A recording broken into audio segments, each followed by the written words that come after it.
salaamaaleykum maaleykum salaam salaamaaleykum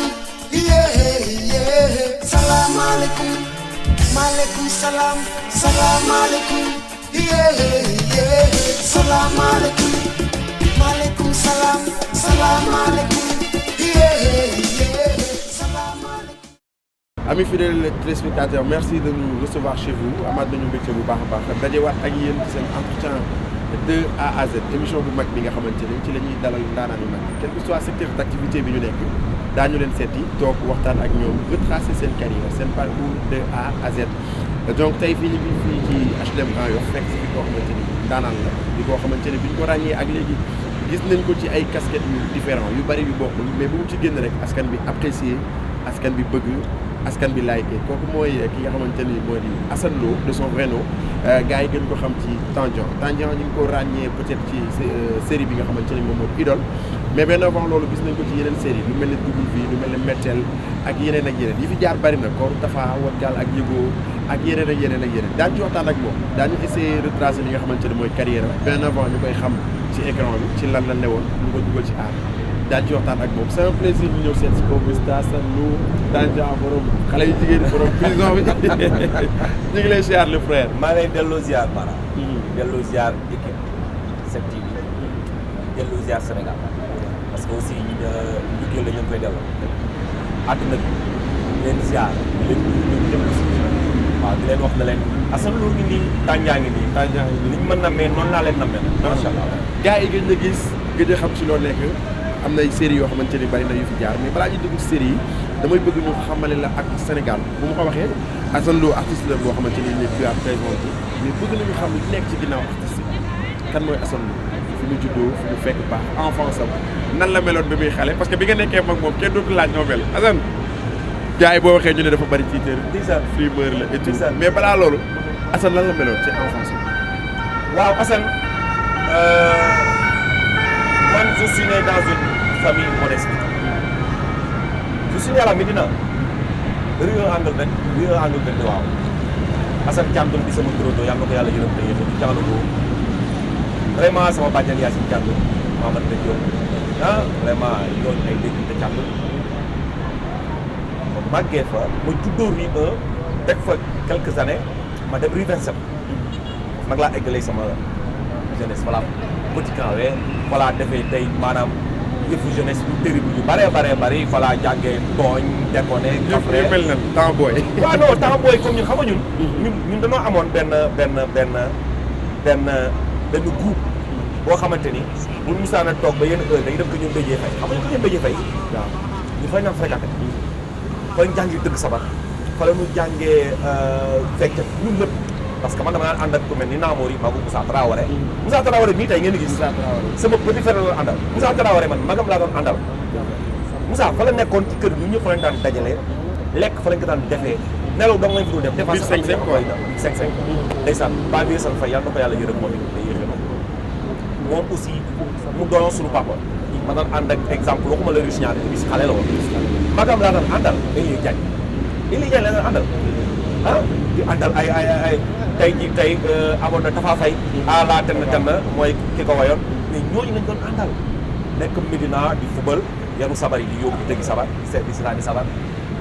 yaa ma gën a xam taxaw Kole Dera taxaw loolu matinée intimité c'est ça donc Assane jot nga am jeunesse parce que ku juddoo ci banlieue bu mel ne Médina mais si da ngay foo di nga judd mais voilà di ànd ak ñoom Kalidou Fall ay ñu Pape Mobert mais nan nga doon boole loolu ak jàng bi nan nga ko boole woon ak jeunesse waaw man nag yàlla daf ma dimbali Médina maa ngi fa jóge en 88 89 dëgg yàlla boobu maa ngi si secondaire sama BFM maa ngi ko amee HLM Grand parce que foofu moom sama primaire fa laa ko passé en 36e de 6e secondaire yàlla dimbali ma 5e tak 4e ma quitté fa donc ci la ñu ñëw Médina ci la ñu ñëw HLM Grand Yoff bi tey dëkk fii en 88 ma eggali fi ak sama yàlla dimbali ma nag ma ñëw fekk fi ñeneen tamit amaat beneen éducation parce que fële c'était mouvementé bi ma ñëwee fii nag mu doon fa calme fu wéet waaw ma amoon problème nag les deux finalité bi mooy des fois ma ne est-ce que du ma toog fii. des fois ma taw bi dinaa ma est-ce que du ma dem loolu ma xam waaw mu doonoon nag ndeysaan lu ma neexoon nag parce que tantôt ma dundul waaw lu xaw a calme tantôt ma dundul ko yàlla dimbali ma ma am fi tamit ñu baax ñuy dem may ànd fi ay nit aussi di dem ak ñu di dox ba voilà. tey leneen nit quoi. wax nga ko ci say njëlbeenu kàddu juddoo ci famille bu modeste ça veut dire que donc tey mën nañu wax juddoo ci famille boo xamante ni da nga ñëw fekk lépp aisé tey mën nañu wax gannaaw yàlla tur bi nga am yaa ko faytal sa bopp ci moment boobu yan situation wala lan nga ci dund loo xamante ne bokk na tey ci li la forger à ce que nga ne da ngay doon quelqu'un tey dans ce pays. waaw ci li ma dund lu ma forger mooy moi je me suis fait comme ni ñu naan je me suis fait self-made loolu ngay gis man mu nekk man c'est pas parce que je suis né dans une famille boo xam ne amuñu woon luñ ma gère man j'étais choyant parce que sama maam aji kii ne Guèye yàlla na ko yàlla yërëm moom laa doon wax yaay ma yàq ko jafe man daaw moo laal suuf ba sañ sa 24 heures sur 24 moo tax sañ bi ñu bëri ngi xamuñu avec mon père góor gi Alaaji Góor gi Boy kooku aussi mooy sama père adoptif yor ma depuis may xar waaw ba aar bi ma moo ma yàq j'avais les moyens mais dañ ma doon yar di la tar bi merci beaucoup yar bi nag mooy dañ ko man ci sama famille sooy xool samay frères samay sœurs benn sœur la am sama frère yi ma nekkal ñëpp wax naa leen fab naa leen sang naa leen def naa ko def naa lu nekk parce que man may taaw mais man mu tuub jaaral nii defal lii sieste damal jàngi da nga tilim mu dóor parce que kër bu mag la tante yi ne fa nijaay yi ne fa li nga xam ne moo manqué léegi ci jamono. moi merci beaucoup man sama ñaari maam laa nekkandoo ci biir kër xaw ma ñetti maam sax man fekk naa samay maamaat ñu ne ci kër sama yaay samay tante ñu Guèye nen na Diouf ndeysaan Khady Fall yàlla ko yàlla jërëm mu ne une grande famille waaw mu doon dund loolu moo tax social living bi foofu la jóge éducation bi foofu la jóge mën naa def lu nekk mais ñaaw ma làmmeñ xam nga foofu la en fait mu doon famille boo xamante ni man dama daan bon man je mangeais à ma faim quand même dama daan lekk naan dëkk si c'est di def ba choyé ma nag dañ ma daan yar oui donc tey mën nañu wax éducation boobu moo la topp ba bi nga màggee nga nekk benn nit bu correct bu àdduna ko waaw bëgg àdduna bi c'est normal parce que man je pense que pour toujours boo bëggul àdduna ko bëri na te àdduna ci nga mën a amee lépp suñu borom naw ci doomu aadama pour ko demee ñu baax àdduna boo ci nekk da koy bëri leader nag moom dafa di loo xamante ni si dafa bokk ci man parce que dama ko bari da nga yor lu bari waaw li tax mooy waaw xam nga nag kubéer li mu xeeñ moo ne ci kubéer dëgg moi je suis né comme ça Alaaji Góor gi Boy tey ci sama papa bi nga xamante ni bi may yor à âge de 2 ans 3 ans xaw ma 4 ans ba léegi may wax ak kooku boo ko gisee bàyyi ma parce que na mu mel service mën a sañ xam lu baax bëgg lu baax sama yaay mel ko samay tànk samay jaay kon soo bëriwul ci dëkk may def dangay tooñ bu ñu jógee ci parcours boobu nga xamante ni moom nga def ci sa jeunesse maa ngi koy wax sànq ñu ngi la ràññee ci première série suma jumul moo nekkoon waaw lan moo dugal Assane ci monde cinéma waaw Assane ci monde cinéma bi dugal bi sax dafa fekk moo gën a bës mooy duggoon naa ci yeneen série mais Assane li ko dugal ci aar mooy man je dis pas je suis né artiste mais dama judd nekk Médina li ma la expliqué lu dul di dëgg sabar di teel a fréquenté ak mais xanaa xamoo ne fecc dañ ko doon def ko dañ doon wër dëgg sabar dañ koy def Moussa Traoré moo jëre ci boy yi te du géwél ànd ak géwél yi ñu tëgg mais ñun li géwél yi mën nit mën nañ aar bi jógee foofu ci man ba dem ba ci biir jàng dem ba ci biir def école des arts di def tableau peinture di faire de la décoration donc nekk artiste bi nekk artiste di boy di def ay tableau am ci bourse Union soviétique dañu bari xamuñu ko ak lu bare mais mooy aar bi en fait dama ko doon dund avant may def série suñu jamono théâtre moo xewoon ñuy dem ba série dugg si ñu jël mais man je faisais des one man show waaw mais oui one man show Gallo Jëllu mii tey nga xamante ni moo doon toj Gallo fu mu tojee fële moo toj fi li may wax ni nag HLM Grand Comédie Pape Camara Papa Diop Bangoura. daan yéeg sur scène. mais daan yéeg one man show di tenir public bu tant de personnes pendant 1 heure 2 heures de temps HLM Grand non loolu moom dem talent la Sorano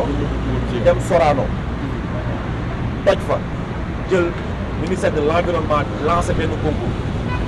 ASC HLM Grand ñëw ma participé dem final jël ko ñu gagné pour dem Burkina Faso boobu j'étais le capitaine parce que maa nekkoon ci ASC bi yor pour théâtre donc théâtre du lu bees yàlla yow Lamine Coy ndeysaan yàlla ko yàlla yërëm moom it ku mel ni Lamine Diop ma doon sama coach ma doon sama manager boobu boo waxee mu naan ma sama star bi te boobu xalaatu woon na HLM Grand Yoff ku mel ni Pape Camara laaj leen ay Pape Malick boo yooyu daan toog ngaa yooyu Karim Djumé wallahi azim may téye gars yi 1 heure 2 heures de temps 2 heures de spectacle wallahi man dundum na donc théâtre nekkul lu bees ci yow parce que foo nga ci màgg nga ci xam nga ak lépp non di loolu kay dina ci ñëw parce que li ngay wax tey li koy firndeel bokk na ci tey touche bi nga yor ci booy jouer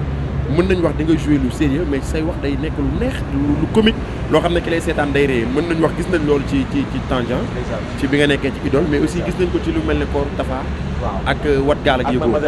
wat waaw ak Wat Gaal ak Yëgoo donc yooyu mu nekk ay pièces yoo xamante ni gis nañ sa aspect comique waaw non comique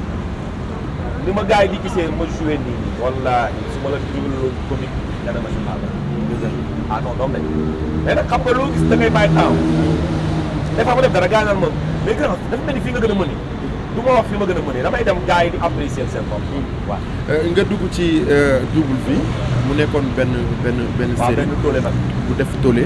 ñu xam la ci benn style nga ñëwaat incarné waat même style bi ci Mbetteel itam bokk mën nañ wax ci say it ci sa carrière parce que itam nekk na loo xamante ne ràññee nañ la ci bu baax a baax mais je me dis chaque jour dañuy gis casquette boobu ci yow mooy sañse bi frimeur bi nekk benn genre dóorkat di nax xale yi Assane loolu dafa nekk ci moom lu muy dund la wala ay rôle la yoo xam ne dañ koy gis non du lu may dund en fait loolu dama ciy jàngale parce que nit ki du def lu mu xam dama gis jamono ji ñu bari dañ leen di dóor ci ay terre à terre man xam nga tax sañse ma bëgg ko maa la koy wax sama papa laay gis di ma nekk xale muy sañse bay jël livre di ko tàppal ci karawam daan yor sànni jamonoy afro quoi dama daan xëy di jël ay dàllam di ko siras man di ko teg taxaw kiwi teg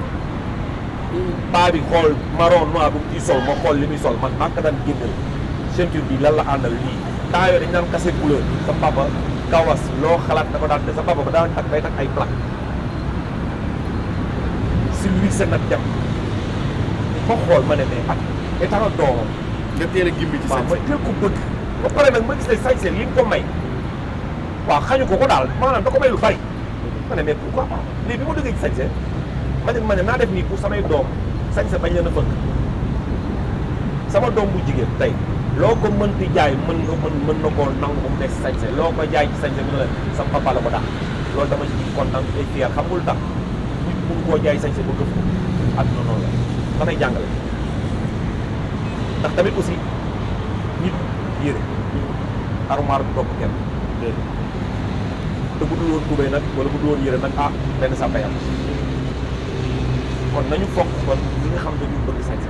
boo ko bëggul te pourtant ñun soo gis doomu aadama bu xëy sol yére donc loolu message la boo bëgg a lancer ci biir série yi waaw message la yu may lancer mais à travers kii message bi ngay joxe non à travers ñi nga xamante ni bon bëgg nañ ko mënuñu ko maa ngi leen di wax moyen bi parce que du alal mooy tax ngay sañse bari yére moo tax ngay sañse mais xam fa nga koy teg la mais dama gis ci par exemple ci Mbetteel waaw nga wane ci loo xamante ni bokkul ak sa vie c'est-à-dire benn frimeur bu ñëw woon xale bi que man am naa xaalis damay voyager damay dem damay ñëw te yoroo waaw mais loolu moo fi loolu nag laay wane na leen nit ñi yeewu leen xale yu jigéen pour ñoom ku yor oto yor portable bu cher sañse rek xalaat na yor nit ak lay romb sañse wul yorul jaabi oto te pourtant yor na loo xamante ne tey jëndal na la oto yow jëndal na la yor li nga jeex léegi maanaam loolu laay wan nit ñi ne leen kii ñëw tey di leen dóor di sañse di leen wan ne leen fii laa dëkk di leen jox du leen ko yóbbu moo tax bi la xale yi jigéen fekk si moo tax bi nga fekkee foofu nag maa leen noo fii ay xamb la ak yooyu parce que maa ngi si féew yooyu yëpp ay jàngale la loolu nag ku ci yeewu ci xale yu jigéen du ko yeewu si dëgg la du ko yeewu mais on fait que jàngal nit ñi wax leen li nekk ci jamono wax leen yi nii la ñuy dundee moytu leen ko dundal leen amul leneen dëgg la donc ñu jugee ci ñaari série yooyu tollé bi daal di commencé succès bi daal di ñëw mi ngi la dalee mën nañu wax ci Idole bokk na ci série bi nga xamante ni moo gën a jaay image yu Assane Lo nga ñëw tudd ci Tandian Idole daw première saison deuxième saison troisième saison bi ci nga soog a bokk la moo dugal Assane ci Idole waaw Idole li mu ci dugal casting la waaw comme les autres parce que rôle bi muy joué y avait plus de tant de personnes yu ko waaye ñëw incarné ko ñu ne leen non ba tey ki ñuy seet ndeysaan dem si yàlla Moussa Gueye sama grand frère parce que ki ñuy seet il faut mu nekk intellectuel yàlla non xam nga rek amoon na sax ay intellectuel de c'est-à-dire que problème mu ki ñuy seet gis nga le réalisateur Ibou Gueye c'est quelqu'un boo xamante ni si en fait dafa am vision en fait moom day gis des fois yow lu sax gis des fois bi ma ñëwee fekk fa ndeysaan Moussa Gueye sama grand frère moom yàlla ko yàlla yëgal mooy le PDG ndeysaan bokkoo tax tey nii sax lu bari man li nga gis nii yëpp monsieur le grand presque kooku moo doon suñu protégé moo doon suñu lépp Moussa Gueye dëgg yàlla donc bi ma ñëwee mu ne ma affaire de grand amu fi dama nga def sa casting ma ñëw Ibou Gueye taxaw mu papa jërë gi toog ñu ngi leen soxla lii ma ne leen waaye du si laa dama koy def avant may gën a ñam non grand suba ñëwul ko ma génn ma ne waaw man c'est normal voilà mu demee noonu mais ndekete ñoom li ñuy seet xam nañ ko bi ma ñëwee aussi premier clap mooy première séquence bi ma njëkk joué yaay jeune régisseur bi sa prison ay femmes ñoo ci nekk kenn du la ko jàngal grand xoolal lii lañ soxla ak lii des mottali ko ma ne affaire xale bu góor et c'est parti mais nag finalement nag et voilà loolu bi daal di réussir quoi noonu la ñu réussir ñu ubbi ay brèche def ko nag continuité mu am premier nga def sa troisième saison quatrième saison cinquième saison sixième ba septième saison waaw muy cartonné waaw ban ndogal fekk la ci parce que nekk nga ci prison ba xale yi di def lu la neex ba caabi di la fiit ginnaaw sonn loolu léegi le problème qui se pose mooy lan moo tax Assane deuxième saison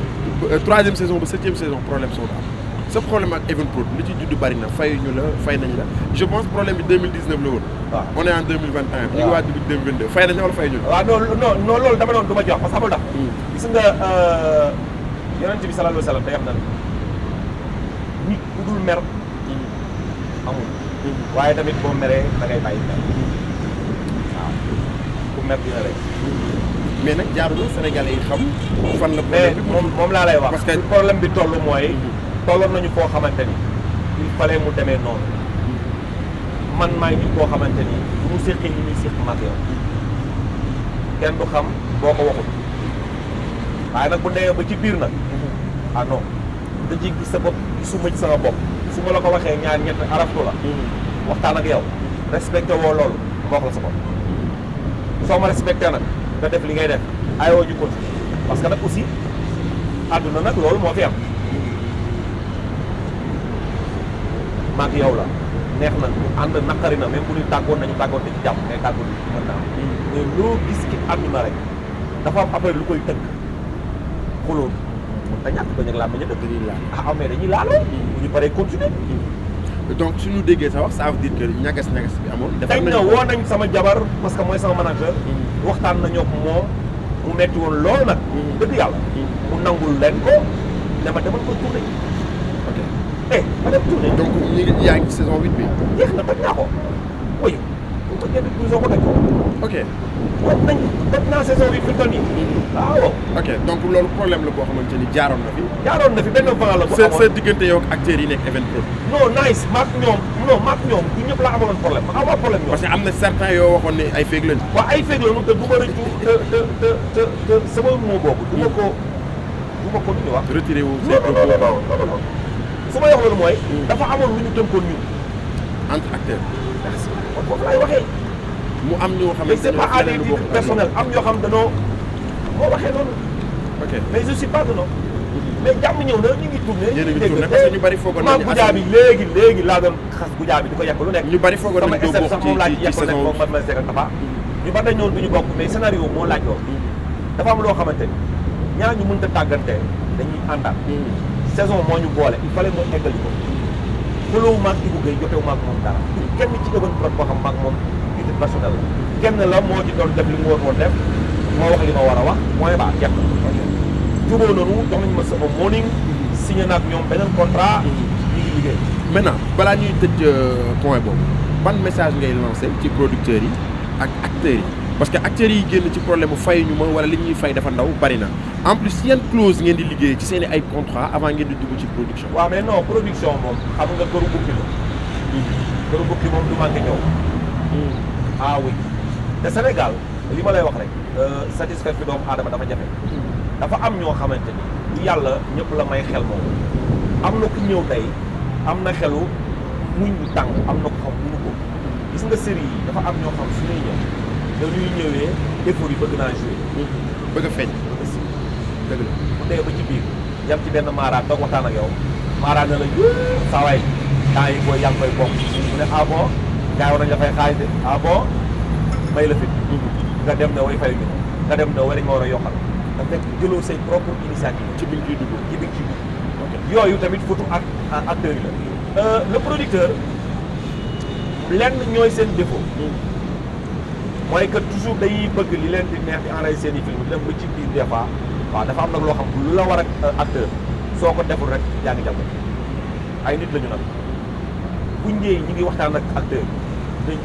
trouver consensus. parce que xale yu bari li leen di influence série yi mooy dañuy gis tey benn acteur bu génn série même pas 2 mois mu daal di jël appartement boppam yor oto commencé dawal lan la série yi ñi ngi fay ba acteurs yi mën a gagné loolu. ma jox la benn si kaar ma jox la benn secret. du ma ŋàññi kenn du ma xas kenn. mais man mi joué série am naa droit wax ci. parce que xam naa ci xam nga li ci ne. bu série moo leen di may appartement bu série leen di jox dëgg yàlla am nañ ñoo xam nag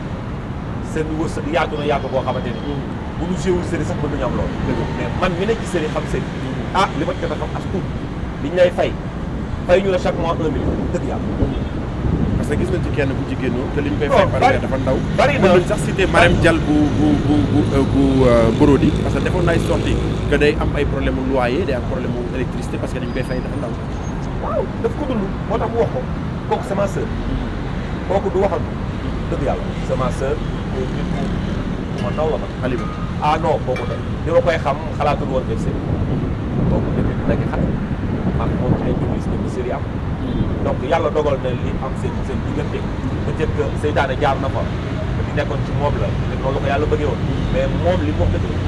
la li mu wax dëgg la comme ni nga ko waxee am na ñuy nekk ci série yi du série moo leen may xaalis mën nañ la ci lim parce que bi ñu lay xam série yi taxul woon nga nekkoon ci maison de communication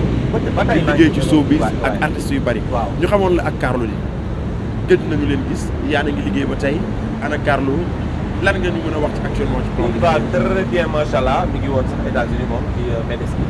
ñëw na Sénégal nekk ay bagages am waaw Carlou man Carlou même en dehors du showbiz c'est mon frère Carlou sama rakk yàlla dogal na ñu ngi doon liggéey mais nag xam nga tamit aussi àdduna moo demee noonu ma li may wax rek c'est pas waaw luy dund dina mos a dee mais Carlou sa wax nga ko Carlou D sa rakk la ñu bari bu ñu xamee Assane ci Carlou D lañ ko xamee ku xam Carlou D xam Assane seen ànd lan moo war a ñëw lu war a tax actuellement parce que su ma la déggee mooy liggéeyatoo leen. non liggéeyatuñu macha allah liggéeyatuñu. maanaam mooy li ma la wax loo gis dafa am loo gis dafa am yoon man liggéey nag yéen artiste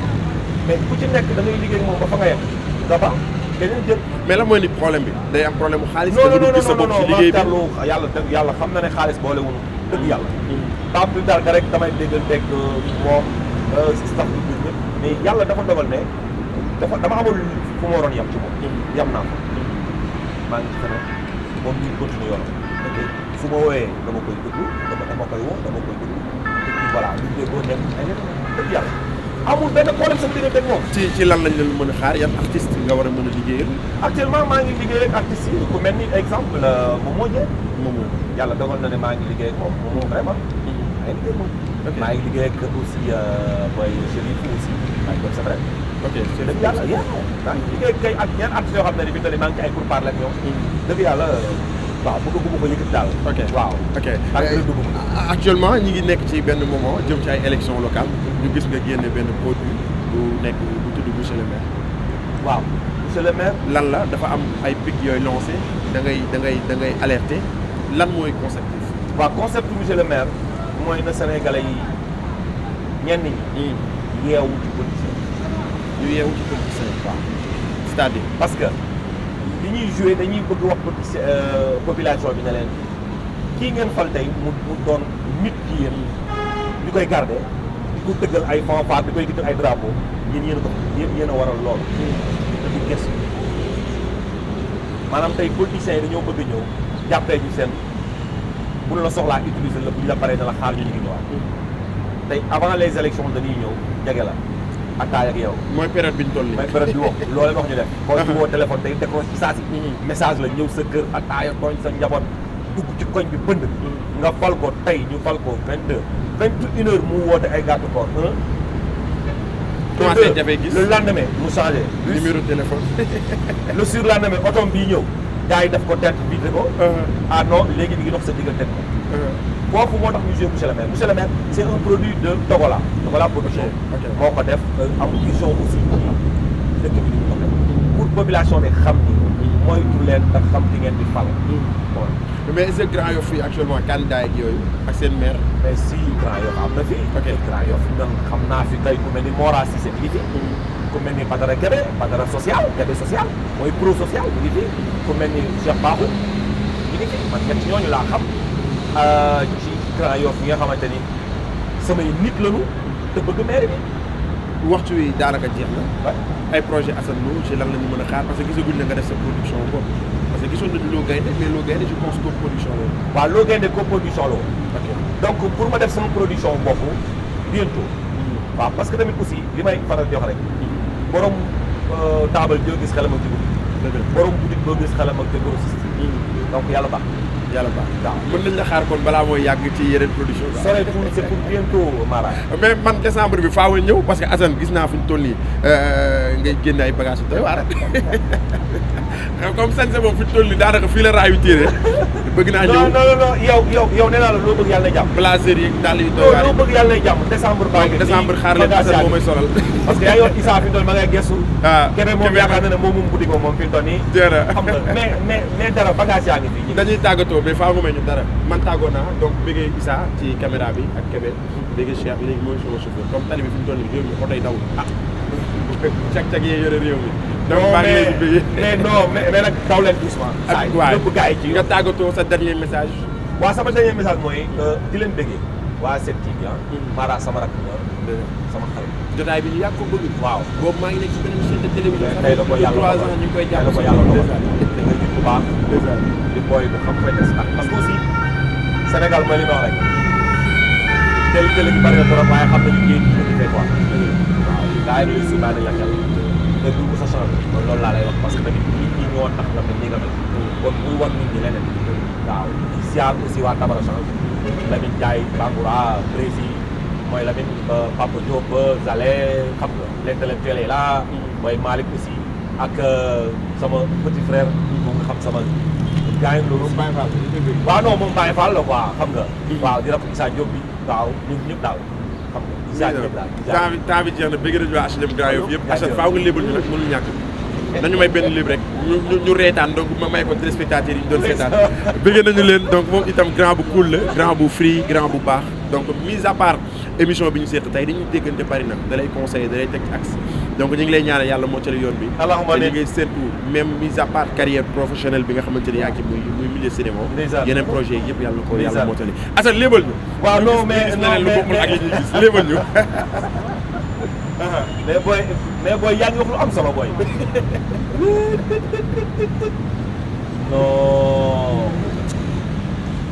non lii dina métti de non lii dina métti benn rek li may lépp mooy dafa am benn sàcc bu mos a dugg ci benn kër ñu ne peut mu dugg ci kër gi saa waaye commencé di sàcc xoolul heure laal ba am benn néeg bu mu dugg rek di raasaatu noonu rek booy fils booy laal booy contact nekkete contact bu machine walukaay waa kër gi yëpp yow mais laal rek machine bi ne te rër waaj a tëb ni ñu di génn mu ne noppi mu sa dugub tooy du ma la waral dugub bu tooy day yàq machine day yàq machine jaajëf Moussa Sall ça a été un plaisir Kébé Issa Pouye bëgg nañ ci yéen jaajëf à la prochaine ci beneen numéro de A à Z